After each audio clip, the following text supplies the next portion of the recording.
네.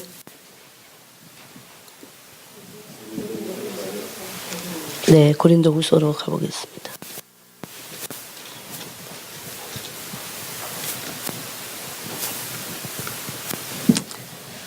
오늘은 그 고린도전서로 읽겠습니다. 15장을 읽겠습니다.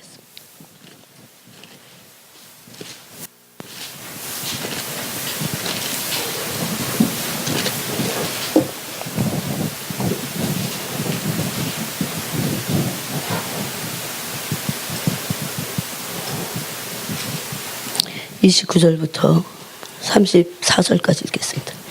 고린도전서 15장 29절부터 34절까지 읽겠습니다. 29절부터 읽겠습니다. 만일 죽은 자들이 도무지 다시 살아나지 못하면 죽은 자들 위하여 세례를 받는 자들이 무엇을 하겠느냐? 어찌하여 그들을 위하여 세례를 받느냐? 또 어찌하여 우리가 언제나 위험을 무릅쓰리요? 형제들아, 내가 그리스도 예수 우리 주 안에서 가진 바 너희에 대한 나의 자랑을 두고 단언하노라. 나는 날마다 죽노라. 내가 사람의 방법으로 에베소에서 맹수와 더불어 싸웠다면 내게 무슨 유익이 있으리요? 죽은 자가 다시 살아나지 못한다면 내일 죽을 터이니 먹고 마시자 하리라. 속지 말라. 악한 동무들은 선한 행실을 더럽히나니 깨어 의를 행하고 죄를 짓지 말라. 하나님을 알지 못하는 자가 있기로 내가 너희를 부끄럽게 하기 위하여 말하노라. 아멘. 금요일에 이어서 주님이 주신 말씀을 나누기 원합니다.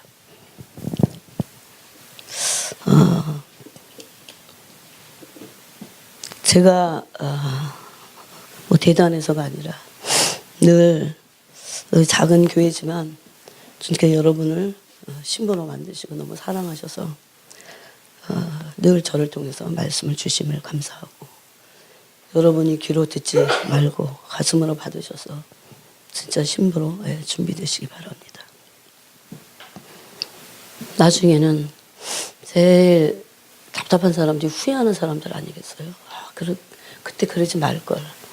근데 세상에는 물론 세상에서도 안 되는 후회가 있어요. 후회하면 안 되는 때가 있어요. 그렇지만 영적인 것은 더합니다. 후회할 때는 이미 늦어서 기회를 놓치고 망령된 자가 돼서 애서같이 회개할 기회를 놓쳤다. 그렇게 성경은 히브리서에서 말씀하고 있어요. 그래서 그 금요일에 이어서 그 말씀을 다시 나누겠습니다. 중요한 말씀은 금요일 날 나눈 것은 그겁니다. 아무리 은혜를 받고 성령 기름 부으심 있고 좋은 또 말씀을 듣고 해도 우리 자아가 죽어지지 않으면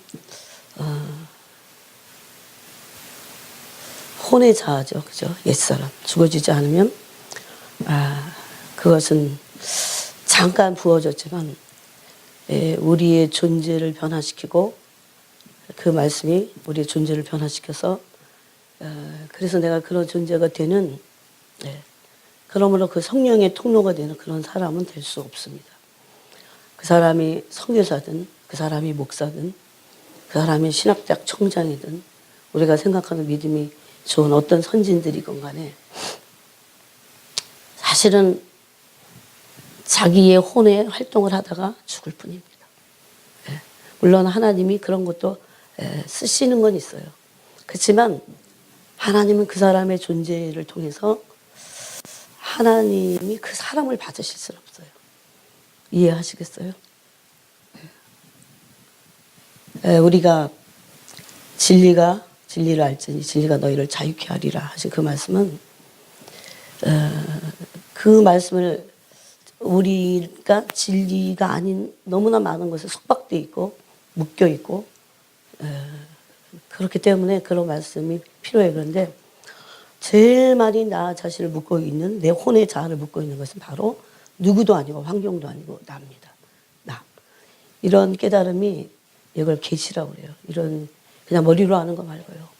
그것이 가슴에 정말 깊이 다가와서 근데 참 희한해요. 제가 금요일 날도 말씀드렸지만 아무리 들어도요. 안 되는 때가 있긴 있어요. 근데 시간이 필요합니다. 그런데 오전에 이어서 회개에 대한 팁을 하나 더 드리면 계속 회개해야 돼요. 그래서 계속 회개하면요. 그 말씀이 그 말씀이 나를 붙잡게 돼요. 확실히. 안 되나 보다 나는. 그래서 마귀가 하는 건 낙심을 시키고 포기하고 그렇게 만드는 겁니다. 왜 자아의 죽음이 필요하냐 그만큼. 그런 말씀을 여러분과 나누기 원해요. 그 금요일 날도 이제 거기까지 나눈 건 그겁니다. 자아의 죽음이 없인 내가 팔팔 살아서 내 혼이 봉사도 내가 하는 거예요. 내가 다 하는 거예요, 그냥. 그래서 그걸 하나님이 선하게 사용하실 수는 있어요. 우리 악한 걸 가지고도. 그렇지만 하나님이 내 존재 자체를 받으셔서 영광을 받을 수는 없어요.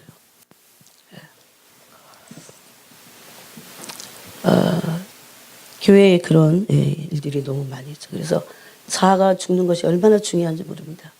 여러분 부활하신 주님은 죽기까지 복종하심으로 주와 그리스도라는 이름을 받으셨습니다. 그러면서 우리에게 동시에 예수님이 우리에게 있어서 그리스도만이 아니라 구원자만이 아니고 주가 되시길 원하셔요. 어떤 사람들은 부활하신 주님이 능력으로 내 삶을 다스리시면 얼마나 사단의 세력들을 묶었고 얼마나 정말 능력 있는 삶을 살까. 그러지만 그것을 막고 있는 것은 그 하나님의 다스리심을 막고 있는 것은 바로 자아라는 옛자라는 것 나죠. 왜냐하면 옛자아로 충만한 사람은 자기가 모든 것을 다스리러 가기 때문입니다. 그래서 잠깐 은혜도 받고 뭔가 되는 것 같기도 해요. 막 너무 열심이니까. 근데 그것은 하나님 편에서 봤을 때 인간의 열심인지 하나님의 열심은 아닌 겁니다. 그런 가장 손해를 보는 측은 누구냐? 납니다, 나. 하나님을 알지 못하는 사람들이 그렇게 하고 있습니다. 하나님이 진정으로 어떤 분인지 어떤 아버지인지를 알지 못하기 때문입니다. 여러분 우리가 하나님을 어떻게 알 수 있을까요?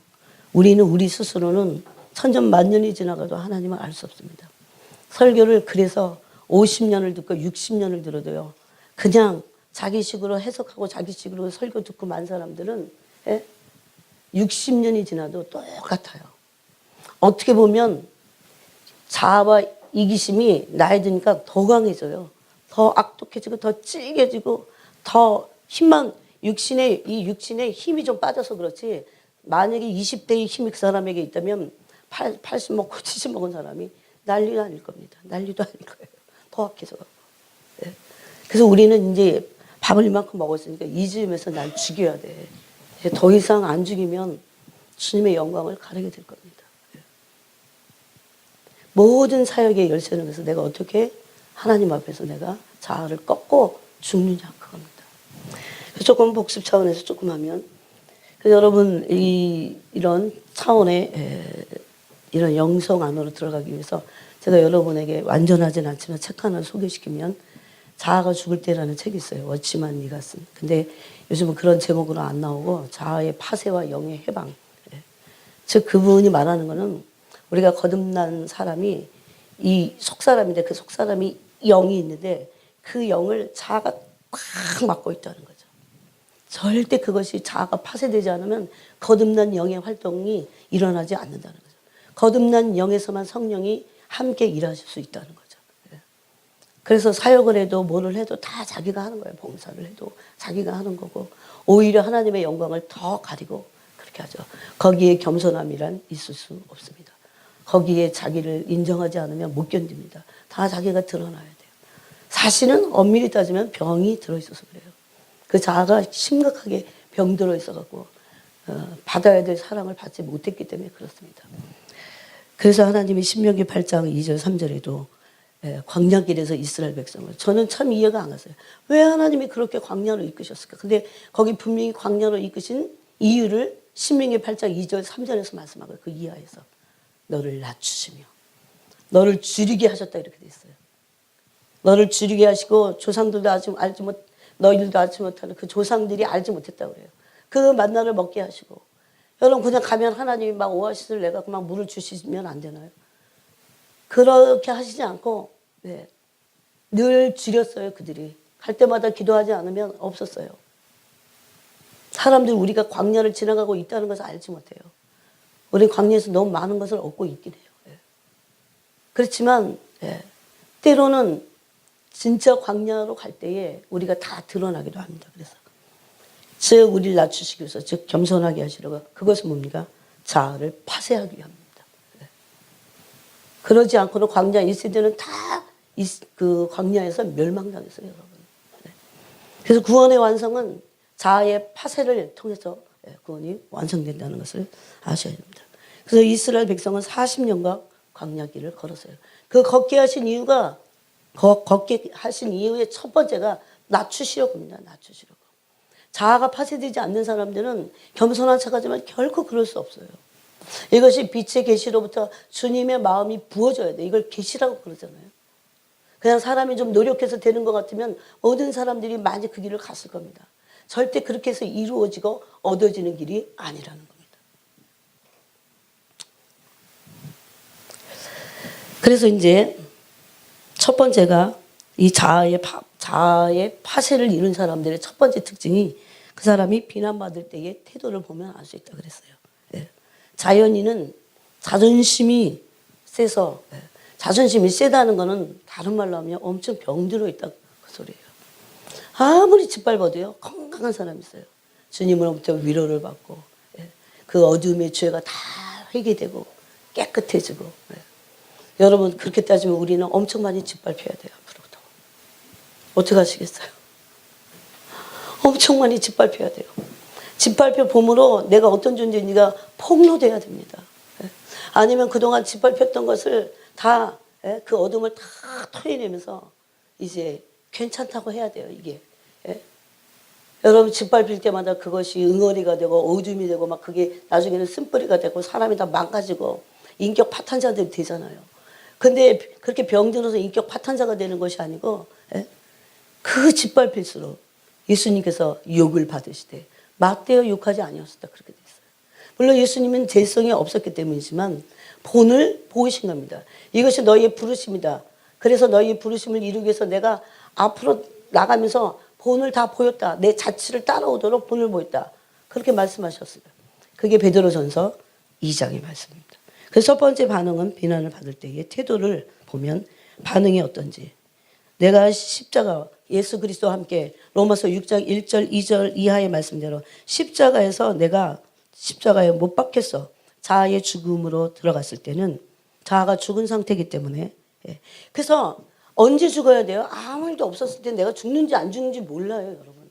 그래서 왜 비난을 받고, 막 이 마음이 막 원망도 듣고, 짓밟혀보고, 짓밟힐 때 죽여야 돼, 나를. 아무 일이 없을 때는 내가 죽는지 안 죽는지 몰라. 짓밟힐 때 죽는 거죠. 또 짓밟힐 때 죽이는 거죠. 비난을 받을 때 내가 맞대어 욕하지 않는, 그렇게 하고자 하는 나를 죽이는 거예요, 그때. 결코 비난이 없다면, 만약에 짓밟히지 않는다면 내가 죽는지 안 죽는지 모를걸요. 사실 짓밟힐 때 나를 짓밟아야 되기 때문에 그때 죽습니다. 그래서 오늘 읽은 이 15장에 보면 바울은 이렇게 말했어요. 나는 날마다 죽노라 그랬어요. 형제들아, 내가 그리스도 예수 우리 주 안에서 가진 바 너희에 대한 나의 자랑을 두고 단언하노니 나는 날마다 죽노라. 여러분, 바울은 무슨 로마를 요즘 사람들 같이 정말 그런 이기심에 여행하러 떠난 게 아니에요. 그런 산맥을 인간의 힘으로 무슨 터널도 뚫리지 않는데 터널로 가도 힘들대요, 여러분. 저 그런 필름을 봤을 때 참 마음이 찔리고 아프더라고요. 와, 이런 산맥을 바울이 그러면서 쓴 말씀이에요. 자기를 죽이지 않으면 갈 수 없는 길이에요. 그러므로 복음이 전 세계에 전파되도록 그 한 사람의 죽어짐이 많은 열매를 맺잖아요. 우리가 이렇게 연이어서 이렇게 말씀을 들어도 결코 죽고 싶어 하지 않는 우리의 자아 때문에 힘들 겁니다. 그렇지만 짓밟히고 비난을 받고 심지어 욕설을 듣고 그때 죽어요. 그때 죽어야 되는 거예요. 멀쩡할 때는 안 죽어져요, 여러분. 그때가 더 잘 죽을 수 있어요, 사실은. 더 강력하게 죽을 수 있어요. 그리고 죽었는지 안 죽었는지 훨씬 확인할 수 있어요. 근데 문제는 정말 그렇게 그런 말을 듣고자 하지 않죠. 직장? 요즘 젊은 사람들은 뭐 직장뿐만 아니고 진짜 그런 세대가 아니에요. 왜냐하면 폐역하고 불순종하는 세대들 가운데 여러분이 놓여 있습니다. 우리는 어렸을 때, 전 지금도 기억나요. 저희 담임 목사님이 노자, 정자, 길자 목사님이에요. 지금도 기억나요. 정말 잘생기셨어요. 그런데 저를 데려다가 얼마나 혼을 내는지 몰라요. 정말. 저 청년 때 정말 혼 많이 났어요. 그래도 우리는 아무 소리 안 했어요. 다. 그래갖고 엄마가 알까봐, 목사님한테 혼난 걸 엄마가 알까봐 그 학교하고 똑같았어요. 정말 눈물이 뚝뚝 떨어지도록 혼났어요. 옛날 사람들도 요즘 사람들이 병이 많이 들은 것 같아요.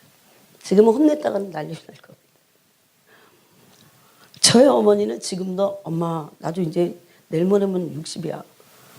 뭐 야 나는 90이다 이제 이러시면서 혼내시거든요. 근데 요즘은 아무렇지도 않아요. 감사해요 그냥 진짜. 혼낼 엄마가 있다는 게 감사한 거죠. 그게 나쁜 게 아니에요. 나쁜 게 아니에요.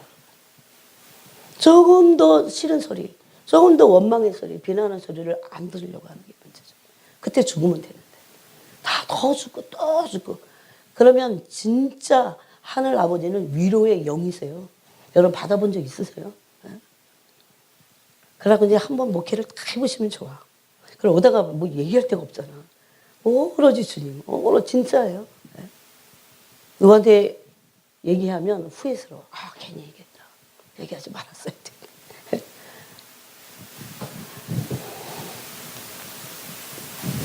그런데 첫 번째는 비난을 받을 때 내 반응을 보면 알아요. 이건 되게 정확합니다. 다른 사람이 날 비난할 때 내 반응이 어떤가. 아무렇지도 않고. 주님 늘 나를 위해서 비난을 평생 받으셨습니다. 나를 위해서 진짜 모욕받으셨습니다. 그럼 비난받으시는 모욕받으시는 이제 사순절 시작됐잖아요 여러분. 비난받으시는 모욕받으시는 주님과 한번 사귀어본 적 있으세요? 요한일서 1장에 빛의 아버지와 아들과 더불어 사귐이라 그러는데 빛의 아버지와 사귄다는 건요 그런 모욕받으신 그분과 사귀어보는 거예요. 그분이 나중에는요 그걸 알려줘요. 내가 모욕받았을 때 어땠는지, 비난받았을 때 어땠는지. 여러분 진짜 친한 사람이 누굴까요? 그분의 고통을 함께 나눈 사람이죠. 기가 막혀요. 근데 그 비난은 나 때문에 받으신 거야. 그 고난은 나 때문에 받으신 거야. 말로는 우리 다 하죠. 그죠? 그 모욕, 침뱉음 심지어 그 멸시천대 있잖아요. 얼마나 멸시천대 받았던지 예수님이 겉옷을 다 벗겨버렸어요. 정말 부끄러운 데만 가렸어요. 저는 부끄러움이 뭔지 알아요. 제가 그 지옥 문 앞에 섰는데요. 얼마나 부끄러운지. 부끄러움이 두려움이라는 걸 알게 됐더니. 여러분 이런 게 다 사실인 거 아세요? 눈에 보이는 이 컷만 사실이 아니에요. 이런 볼펜만 이게 보이는 색깔 이 파란색이다가만 사실이 아니에요. 얘는 굉장히 오래되면 없어져요. 이 색깔도 뭐 어떤 빛에 의해서 빛의 굴절에 의해서 이게 이렇게 색깔이 보인다 그러더라고요. 과학자들이. 이건 어떻게 보면 영혼에 비하면 이건 사실이 아닙니다. 네? 그래서 비난을 받을 때에 내 반응을 보면 내가 얼마나 살아있고 하나님을 대적하고 그런지를 알 수 있어요. 10년, 20년, 30년, 40년이라도 그냥 잘 되기를 원하지. 잘 되는 게 뭐예요? 진정으로 잘 되는 게 뭘까요? 내가 욕을 받았는데 욕하지 않아. 그게 잘 되는 거예요. 잘 된 거예요. 내가 잘 된 거예요. 우리 안에는 욕을 하고자 하는 죄성이 있기 때문에 그 죄성이 죽어져야 잘 된 거예요. 잘 된 거예요. 이게 자아가 파쇄돼야 영이 해방된다는 얘기입니다. 그 단단하고 악하고 찔기고 악의와 불법에 가득한 자아에 갇혀갖고 영이 한 번도 활동하지 못해요. 제대로. 꽉 갇혀갖고. 그 자아가 파쇄돼야 된다. 이렇게 표현한 게 얼추만이라고요. 그때 비난을 받아보면 내가 얼마나 자존심으로만 살고 있는지를 알게 됩니다. 자아가 죽은 사람. 자아가 죽은 사람과 자아가 충만한 사람의 이게 완전히 극상한 차이입니다. 그래서 말이 아니라 삶 속에서 실질적으로 그 반응이 죽은 사람들 그렇게 나타납니다. 즉 베드로전서 2장 23절처럼 비난받을 때 함께 비난치 않습니다. 혹시라도 비난했더라도 여러분이 다시 시작하면 됩니다. 또 해야 됩니다. 그분이 받은 비난은 나 때문이야. 나 때문에 그분이 비난받으셨어. 그러나 내가 비난받는 것은 마땅하다. 비난하고자 하는 내 이 속사람의 그 악한 독한 죄성을 뿌리채 뽑아야 된다. 그겁니다. 여러분 이것과 사역에 어떤 차이가 있을까요? 참 희한합니다. 이게 바로 예수님이 요한복음에서 말씀하신 한 알의 밀이 땅에 떨어져 죽으면 썩으면 많은 열매를 맺는다. 사역의 많은 열매 그렇게 해서 맺힙니다. 그래서 시간이 좀 걸려요. 겉으로 뭐 막 갑자기 막 교회가 너무너무 잘 된다. 그러면 좀 이상해요. 반드시 무너지고 그거는 진짜들이 아닙니다. 거기는. 네. 여러분 근데 썩지 않으면 어떻게 된다고 그랬어요? 죽지 않으면 한 알 그대로 있어. 이게 달란트 비유와 다를 게 하나도 없습니다. 저는 너무 그 말씀이 두려워요. 한 알 그대로 있어. 하나를 남기지 않고 하나를 그대로 가져온 사람이 누구예요? 예? 한 달란트 받은 사람이잖아요. 한 달란트를 줬더니 겨우 한 달란트 받았다고 우습게 여기고 한 달란트만 갖고 왔어. 자기가 죽어서 썩어져야 여러 배를 남기고 많은 열매를 거두는데 네. 저는 이 말씀이 우리를 심판할 것이라고 생각합니다. 그래서 여러분이 맡은 그것이 어떤 것이든지 간에 그럼 배를 남겨야 돼요. 아시겠어요? 배를 남기려면 어떻게 해야 돼요? 내가 썩어져서. 그래서 바울은 그래서 빌립보서에서 그랬어요. 내가 이제 그리스도께서 내게 남기고 간 그 남은 고난을 교회를 위해서 내 육체에 채운다고 그랬어요. 육체에 채운다. 그건 우주적인 교회를 말할 겁니다. 그리고 너무 우주적이게만 바라볼 게 아니고 지금 당장 내가 지상에 있는 이 지역교회, 지역에 있는 이 지상교회를 섬기고 있잖아요. 이것은 그래서 자아의 파쇄가 아니고는 결코 교회도 섬길 수 없다는 것을. 바울은 그래서 몸된 교회를 위하여 자기 육체의 고난을 채운다 해서 남은 고난. 네. 그렇게 할 수 없다는 겁니다. 그 다음에 두 번째는 타인을 비난하지 않습니다. 비난받을 때 내 상태가 어떠냐와 또 두 번째는 난 타인을 비난하지 않는다는 겁니다. 그래서 비난이 얼마나 큰 죄인지를 성령께서 죽어져가는 사람들에게 죽고자 하는 사람들에게 알려주신다고 그랬어요. 왜 타인을 비난하지 않아야 되는가를 한 이유만 정확하게 말씀드리겠습니다. 많은 이유가 있지만 바로 그 사람의 죄를 나를 비난한 그 사람이 그 비난한 그 죄를 위해서 그리스도께서 그 죄를 대신 지셨기 때문이에요. 탕감받은 사람이라는 거죠. 그리스도께서 그 사람의 죄를 대신 지셨기 때문에 그래서 함부로 그 사람의 죄를 비난하지 않는다는 겁니다. 이 부분을 여러분 이렇게 들으면요, 뭐 마땅하지 뭐 그렇지인데 집에서 꼭 묵상하시기 바랍니다. 이럴 때 이제 묵상해야 돼요. 곱씹으면서 길에 가면서 차를 운전하고 가면서 심지어 밥을 하면서 묵상해야 돼요. 네? 그렇게 될 때 천국에서 상급이 큰 거는 당연하고요. 이 상급을 바라보고 하지 않는데 제일 중요한 상이 뭔지 아십니까? 그리스도와 친밀해져요. 그리스도와 친밀해져요. 여러분 예수님과 여러분 친밀해져 보셨어요? 그런 거 갖다가 여러분 실제적으로 하늘문이 열려갖고 주님이 정말 사랑을 부으시고 여러분 똑같지 않습니다. 똑같지 않아요. 나의 계명을 가지고 지키는 자라야 나를 사랑하는 자니 나를 사랑하는 자는 내 아버지께 사랑을 받을 것이요. 나도 그를 사랑하여 그에게 나를 나타내리라. 네. 실제적인 거예요 이게. 한번 해보는 말씀이 아니에요. 공수표가 아니라는 겁니다. 그러면서 뭐라고 합니까? 그 친밀감을 요한복음 14장에서는 거처를 내가 옮겨서 너와 함께 할 것이다 합니다. 네. 아 주님 나와 함께 하셔. 임마누엘이야. 그런 말하고 틀려요. 아 주님 나와 함께 하시고 아 주님 내가 주님 사랑 안에 있어. 주님 나를 어디 가든지 보호하실 거야. 이렇게 그냥 나 혼자서 그렇게 믿습니다 하는, 물론 그 차원도 필요하긴 해요. 근데 그런 차원하고 다른 차원이라는 겁니다. 실질적으로 삼위 하나님이 내게 오셔서 거처를 함께 하신 상태예요. 하늘 문이 열려 있는 상태. 어떤 사람들에게. 그래서 뭐 하십니까? 거처를 함께 하시고 그분이 다 다스리는 거야. 부활의 주님이 능력으로 사단의 권세를 꺾고, 그런 사람들이 바로 찰스 피니 같은 사람들이에요. 저는 저를 괴롭히는 게 하나 있어요. 어떻게 해야 영혼들 구원할까 도대체. 그래서 더 많이 기도하고, 물론 그 기도가 없어지지 않고 사라지지 않고 헛되지 않을 겁니다. 여러분이 알지도 못하는 그런 모든 한 사람은 깨알 같은 사람들을 다 놓고 한마디라도 더, 물론 여기 앉아 계신 분들은 저의 기도에 다 성김을 받으시는 분들이에요. 그 외에도 모든 가족을, 그래서 제가 항상 적어요. 이름을 까먹으니까 한두 사람이 아니기 때문에. 여러분, 제가 왜 이름을 잘 기억하는 줄 아십니까? 늘 이름을 주님의 보좌 앞에 올려드리기 때문에. 네? 결코 비난해서는 안 됩니다. 비난하면 그 영혼들이 돌아오지 않습니다. 결코 돌아오지 않아요. 죄를 더 짓게 돼 있어요. 내 비난 때문에. 그건 영적인 세계에서 일어나는 일이에요. 눈에 보이는 거, 제가 이거를 막 흔들면 물이 쏟아지겠죠. 이런 자연계의 비밀을 알잖아요. 이건 비밀이 아니죠. 예? 근데 내가 만약에 그 사람의 영혼을 향해서 막 비난하죠. 그 사람은 막 흔들려갖고 마치 물이 쏟아지지 난리도 아니에요. 그의 삶이.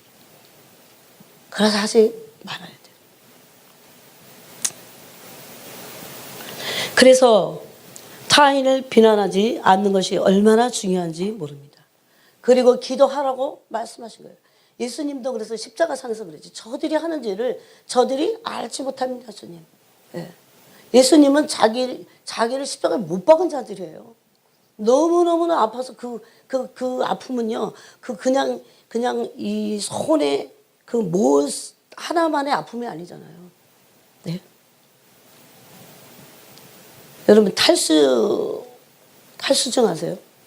피가 막 모자라갖고 막 완전히 이 정신이 팽팽팽팽 도는 것과 같은. 네? 그리고 물이 다 쏟아져갖고 완전한 탈수증으로 들어가는. 너무너무 목이 말라서 죽습니다. 네? 그런 고통을 우리가 느껴봤냐고요.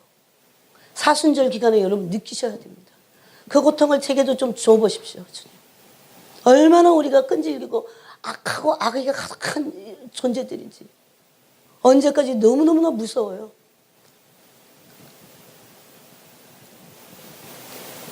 그래서 주님께 울부짖으면서, 여러분, 기도는 그래서 너무나 많은 의미가 있어요.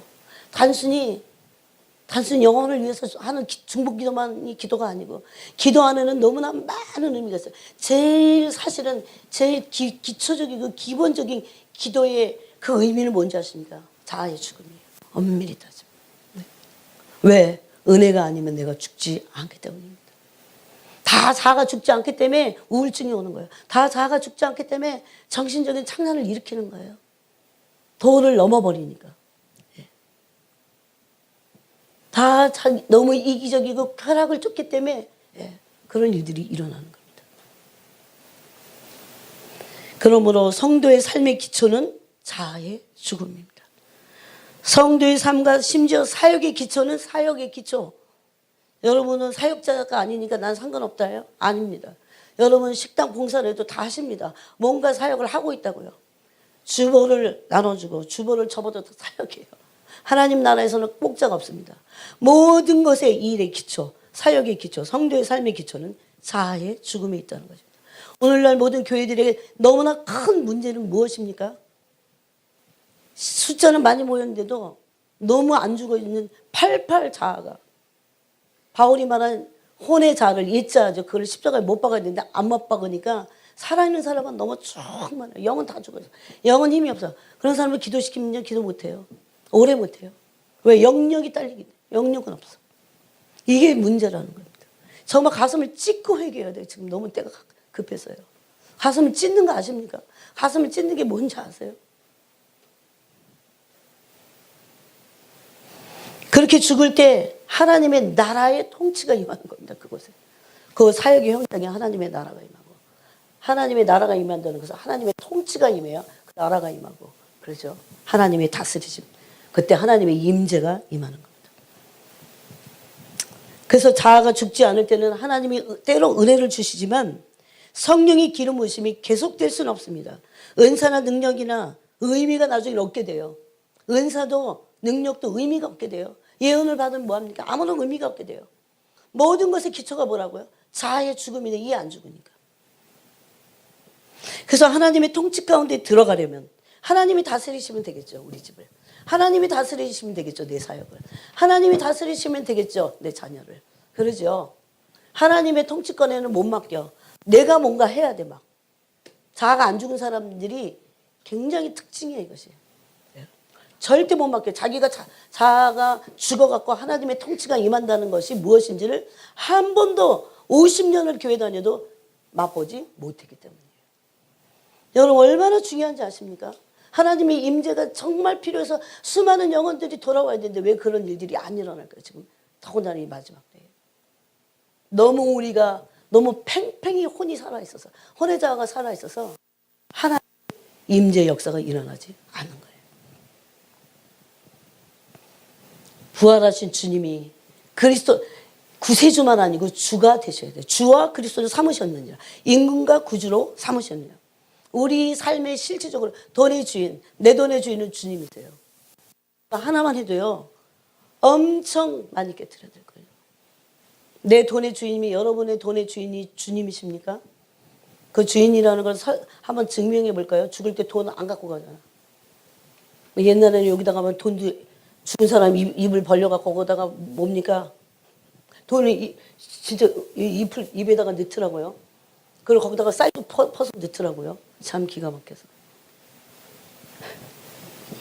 아무것도 가지고 가는 게 없어요. 아무것도 내 게 없어요. 내가 죽는데 나의 딸린 모든 것이 내 생명도 내 게 아니라면 나의 딸린 모든 것은 내 것이 아니라는 거예요. 여러분. 이것이 머리가 아니라요. 기름이 부어져 갖고요. 가슴에 와요. 진짜 그런 삶을 사는 거예요. 그게 정말 알게 되고 진짜 믿어지고 주님이 이런 말씀하신 적 있어요. 왜 사람들이 종말에 대해서 이렇게 믿지 않습니까? 그들은 세상을 너무 믿고 있기 때문에 눈에 보이는 것을 믿고 있기 때문에 그들은 내 말을 믿지 않는다 그러셨어요. 아니 다른 설명을 하실 줄 알아서 기도 안 해서 그래. 왜 이럴 수 있잖아요. 그들은 내 말을 믿고 있지 않다고 그랬어요. 근데 깨어있을 수 있습니까? 기본적으로 말씀에 대한 믿음이 없다는 거죠. 여러분 그러므로 가장 큰 방해물은 스스로 나를 통치하고 주관하고자 하는 바로 나입니다. 나예요. 그래서 여러분 웨일즈의 부흥을 일으켰던 사람 누굽니까? 이반 로버츠입니다. 그 사람이 마지막 한 기도가 뭔지 아세요? 10년 동안 계속 부흥을 어릴 때부터 17살 때부터 20몇 살까지 부흥 하나만을 놓고 기도했어요. 이반 로버츠가 광부 출신인데. 그때 마지막으로 성령이 모신 기도가 있어요. 나를 꺾어 주소서입니다. 참 희한하죠. 부흥을 주소서, 부흥을 주소서, 부흥을 주소서. 한동에 부흥을 주소서. 서울은혜 교회 부흥을 주소서. 근데 마지막 이반 로버츠가 한 기도가 뭔지 아세요? 나를 꺾으소서요. 나를 꺾으소서. 왜 그래요? 내가 팔팔 살아서 일하니까 하나님 일하시지 않는다는 거예요. 일하실 수 없어요. 아니면 내가 죽어야 돼요. 그러려면. 여러분 실질적으로 진짜 그래갖고 그런 성령에 강타당하는 사람들이 있잖아요. 그래서 갈라디아서 2장 20절 우리가 많이 암송하고 알고 있지만 내가 그리스도와 함께 십자가에 못 박혔다. 그렇게 말합니다. 이것이 바울의 말년의 고백이에요. 그런즉 이제는 내가 산 것이 아니야. 우리는 내가 너무 살고 있잖아. 다 이것도 내가 하고 저것도 내가 하고 내가 계획 잡고 나에 의해서 살고 있잖아요. 엄밀히 다 사실이잖아요. 이 동기를 다 살펴봐야 돼. 내가 완전히 죽어갖고 주님만 영광받을 주님의 계획만이 주님의 나라와 뜻만이 주님이 이런 말씀도 하세요. 나랑 상관없는 일들을 하고 있대요. 사람들이. 나한테 언제 의논해봤니 그랬어요. 여러분 그런 말씀 있죠. 성경에 여호와의 회의에 참여하지 않았다고 그래요. 여호와께 묻지 않았다고 그래요. 다 자기가 계획해서 하는 일들입니다. 네.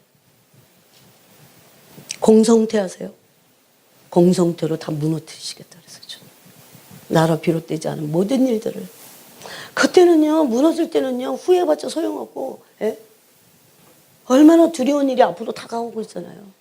사실이잖아요. 갈라디아서 2장 20절에 삶이야말로 주님의 임재의 영광이 나타나는 삶입니다. 이때는 외식하지 않게 될 겁니다. 그러므로 금요일날 그 오후에 밤에 나는 고린도 후서 4장 7절 한번 읽어볼까요? 그 앞에 있으니까. 사실 그날 이 말씀을 자세히 더 읽지 못했어요. 10절에 보겠습니다. 10절, 11절 한번 읽어보겠습니다. 시작. 우리가 항상 예수의 죽음을 몸에 짊어짐은 예수의 생명이 또한 우리 몸에 나타나게 하려 함이라. 그거를 10절을 또 부연 설명해갖고 11절에 이렇게 말씀했어요. 12절까지 읽겠습니다. 시작. 우리 살아있는 자가 항상 예수를 위하여 죽음에 넘겨짐은 예수의 생명이 또한 우리 죽을 육체에 나타나게 하려 함이라. 그런즉 사망은 우리 안에서 역사하고 생명은 너희 안에서 역사하느니라. 어떻게 해요? 10절과 11절에 거듭해서 말씀하는 게 부연 설명해서 말씀하는 게 뭐예요? 바울이 뭐라고 합니까? 예수님의 죽음을 몸에, 영이라고 안 그랬어요. 몸에 짊어진다고 했습니다. 그래서 바울은 내가 몸을 쳐서, 빌립보서에 그랬죠. 내가 내 몸을 쳐서, 내가 그리스도를 전파한 후에 내가 멸망받을까 봐 내 몸을 쳐서, 다 어디서 나옵니까? 자아가 죽지 않음이 옛자를 담고 있는 그리스도 육체잖아요. 예, 육체의 고깃덩어리에 얼마나 탐욕과 욕심이 얼마나 많은지 몰라요. 또 없앴나 싶으면 또 있어요. 다 아무것도 없어도 원래 사는 건데. 다 포기하고 다 내려놓고 없어도 주님으로 나 살 수 있다. 그래야 주님이 알아서 하시는 건데. 예수님의 죽음을 영이 아닙니다. 아무리 기도를 많이 해도요. 그 사람이 예수님의 죽음을 자기 몸에 짊어지지 않으면 안 돼요. 그게 바울이 말한 한편에서 몸된 교회를 위하여 내가 내 몸을 헌신했다 그러죠. 예? 그 말이에요. 이게 뭔지를 이 안으로 들어가기 시작해야 돼요, 여러분. 그게 진짜 신부들입니다. 네. 여러분 정말 인정하십니까? 내 육체와 옛자가 진짜 그 어떤 세상의 어떤 존재보다도 하나님을 정말 처절하게 대적하고 있고 배역하고 있다는 것을. 네. 단 사람이 아니에요. 나예요. 네. 어떤 피조물도 그렇게 말 안 듣지는 않습니다. 네. 어떤 사람들은 사역해도 말은 여전히 안 들어요. 주님의 말을. 왜? 자아가 너무 살아있어서. 여러분 바울을 보세요. 바울이 무슨 그냥 여행을 한 것도 아니고 그렇게 많은 사역 속에 얼마나 많은 고난을 당해서 거의 죽을 뻔했잖아요. 죽어갖고 매를 직사게 맞고 나서 영문 밖으로 끌어다 죽었는데 살아났어요. 그게 고린도 후서 1장 말씀입니다. 그때 바울이 뭐라고 한 줄 알아서 제가 읽어볼게요. 우리는 우리 자신이 사형 선고를 받은 줄 알았으니 이는 이제 살아나서 한 얘기예요. 이는 우리로 왜 그렇게 하셨다고요? 자기를 의지하지 말고 오직 죽은 자를 다시 살리시는 하나님만 의지하게 하려 합니다. 자아가 죽은 거죠. 그래서 겸손 뭐라고요? 립 서비스를 잘하고 인사를 잘하고 그런 게 겸손이 아니에요. 하나님은 그런 거 보시지 않습니다. 뭘 보신 줄 아세요? 그 사람이 하나님을 중심으로 의지하는가. 왜? 시편에서 하나님 겸손한 것이 하나님을 의지하는 거라고 말씀하십니다. 저는 이런 말씀들이 저한테 걸리기 시작했을 때 깜짝 놀랐어요. 난 도대체 여태까지 뭐 하면서 살았나? 네? 실제 이게 계시로 오는 거예요. 이렇게 귀한 말씀이, 이렇게 귀한 말씀이 시편에 숨어 있었구나.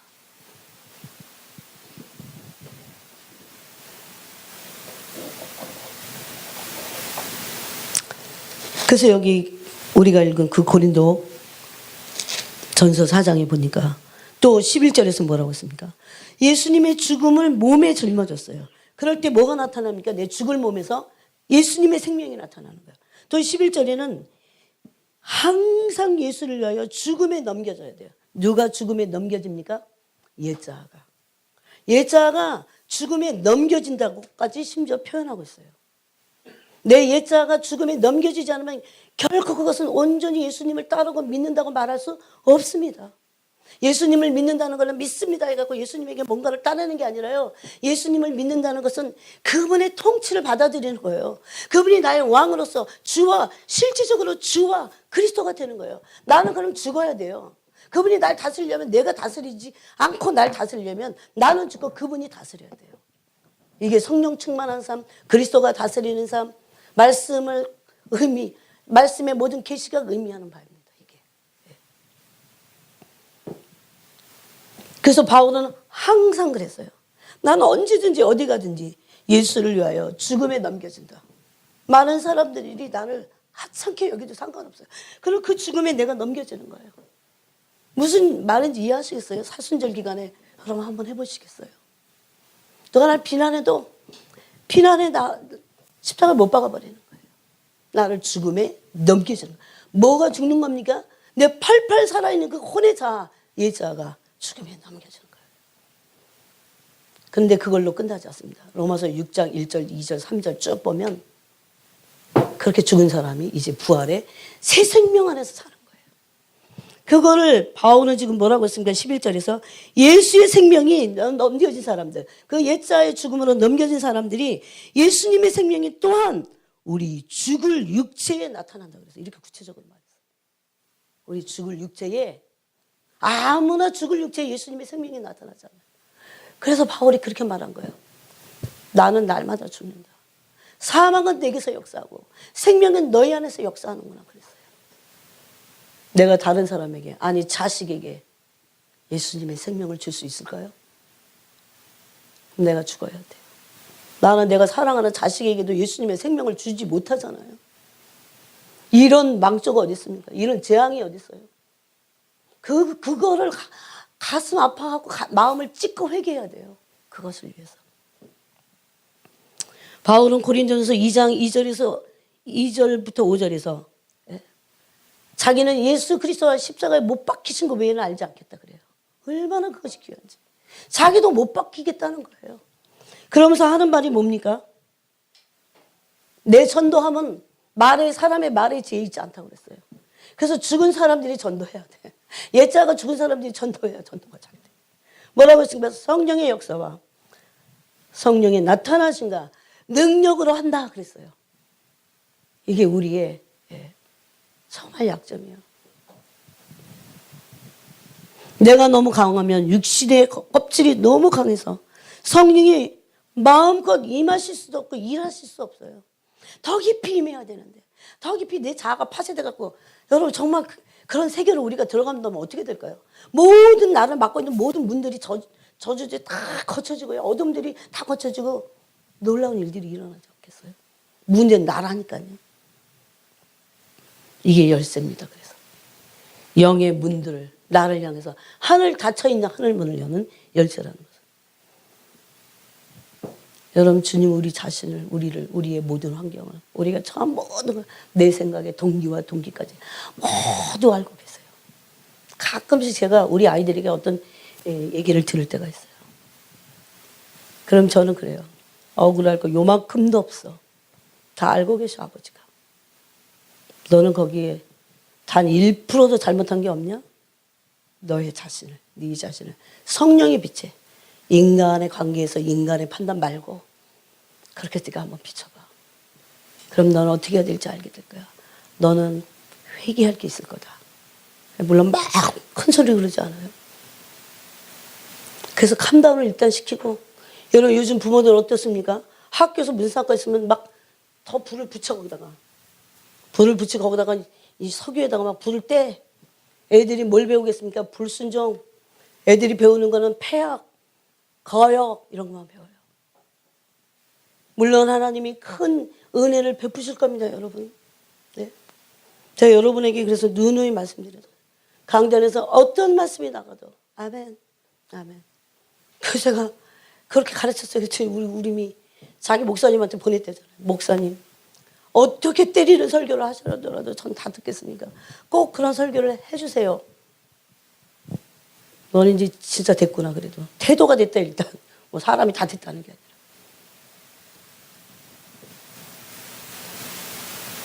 여러분 많이 깨트린 사람이 어떻게 됩니까? 큰 그릇이 되는 겁니다. 거기 성령이 임하셔서 담게 될 때 그 사람은 어머, 여러분의 자녀들이 큰 그릇 되기 원하세요? 종지가 되기 원하세요? 그거 좀 묶여 있어서 그래요. 영들 다 그것도 묶임입니다. 예. 고린도전서 9장 27절에 보니까 한번 찾아보겠습니다.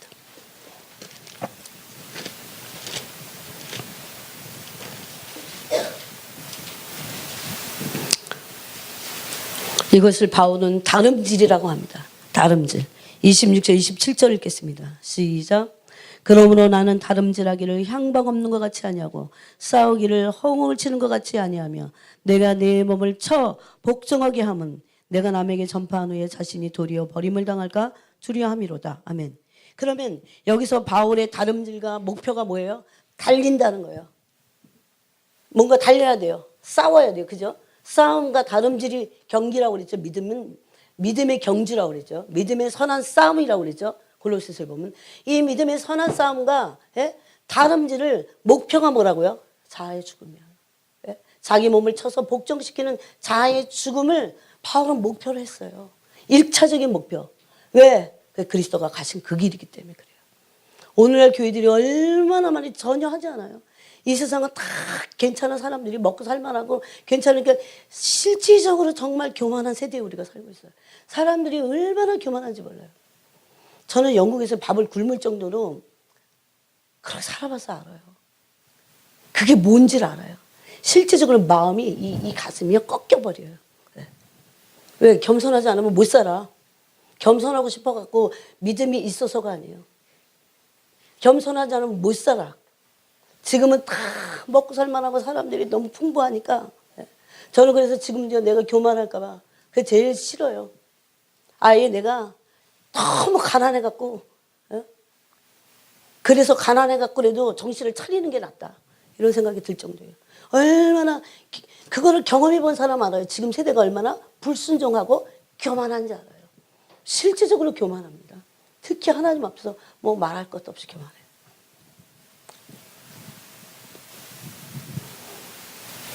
또 예수님은 어떤 분이십니까? 성경에 보면 이가 누구시기에 바람과 파도가 복종하는가 그랬어요. 우리도 바람을 향해서 파도를 향해서 복종시킬 수 있을까요? 네, 있습니다. 빠도바에 가면 빠도바에 성인이 있어요. 이태리에. 그 사람이 너무 파도가 많이 치니까 파도를 향해서 파도야 잠잠하라. 근데 잠잠한 거예요. 진짜. 몇 번을. 네. 예수님은 그냥 신권이 있으십니까? 왜 이래? 무슨 노래예요? 예수님은 신권이 있으시니까 바람과 파도가 복종하는 게 아닙니다. 죽기까지 복종하셨으므로 십자가에 죽기까지 복종하셨기 때문에 하늘과 땅의 모든 것을 받으신 겁니다. 이것을 우리가 뭐로 오라고 가르친 거예요. 그들이 큰 자가 될 겁니다. 천국에서. 이 땅에서 의시됐던 사람들이 작은 자입니다. 사실. 천국도 가지 못할 수도 있어요. 저 이런 음성을 진짜 들었을 때 너무너무 놀랐어요. 아, 이게 이런 뜻이었어요, 주님? 정말 이런 세계가 있던 거예요? 그런 생각을 합니다. 예수님 죽기까지 자아가 죽으심으로 하늘과 땅의 모든 권세를 하늘 아버지로부터 받으신 겁니다. 우리에게도 다스리는 권세가 실제 있다고 말씀하시는 거예요. 네. 여러분 지금도 정말 자아의 죽음 안에 들어간 사람들이 영의 세계의 문이 열리면서요. 하나님 보좌 우편에 이 사람들이 하나님의 그 에베소서 2장에 있죠. 네? 하늘의 안치심을 받는다고 그러잖아요. 그 일이 일어나는 거예요. 네? 하늘에 함께 앉게 될 겁니다. 즉 다스리고 왕노로 타게 된다는 겁니다.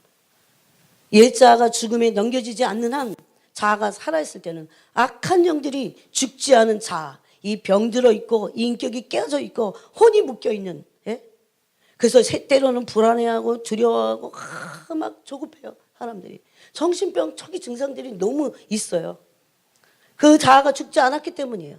그런 걸 통해서 귀신의 처소가 돼요. 그런 사람들이 일합니다. 그런 사람들이 직분하고 상관없어요. 목사님에게는 목사님이니까 안 되겠어. 그럴까요? 그렇지 않습니다, 여러분. 예? 너무나 많은 사람들이 귀신의 처소가 되고 있어요, 지금. 왜 그래요? 순종을 배우지 못해갖고 마귀가 틈타기 제일 좋은 죄가 뭘까요? 순종을 못 배운 그 사람은 교만하다 그거예요. 교만은 300몇 가지 죄예요. 죄의 뿌리야, 그게. 그래서 귀신들이 역사하기에 가장 좋은 처소가 그런 뿌리를 갖고 있는 사람들. 여러분, 모세는 혈기가 있어서 사람을 죽였지만 단순히 그런 사명감만으로는요, 그런 파쇄되지 않은 혼을 가지고는 하나님의 뜻과 백성들을 인도할 수 없었고, 특별히 하나님의 뭐를 나타낼 수 없었다고요? 민수기에 보면 하나님의 거룩을. 사역자들은 일을 하는 게 아니에요. 엄밀히 따지면 하나님의 거룩하심을 나타내는 겁니다. 하나님의 하나님 되심을. 너는 왜 반석을 향해서 왜 내가 명하라고 했는데 왜 그랬냐? 그게 단순히 처서가 아니에요. 네? 어디 때는 또 치라고도 하셨어. 그럼 그것의 진정한 의미가 뭘까요? 왜 너는 그러므로 나의 거룩을 나타내지 않았냐? 그럽니다. 사역자들이 해야 될 것은 하나님 대신 거룩하심을 나타내야 됩니다. 그래서 모세는 40년이 필요했어요. 그냥 조금만 뭐 은혜 받으면 다 뭘 하겠다고 그러는데, 사실은 모세의 미디안 광야 40년이 필요한 이유는 모세도 자의 파쇄의 시간들이 필요했다는 겁니다. 그런 시간이 필요해요. 지금 그렇게 40년 했다가는 안 돼, 이제는. 때가 급하잖아요. 네?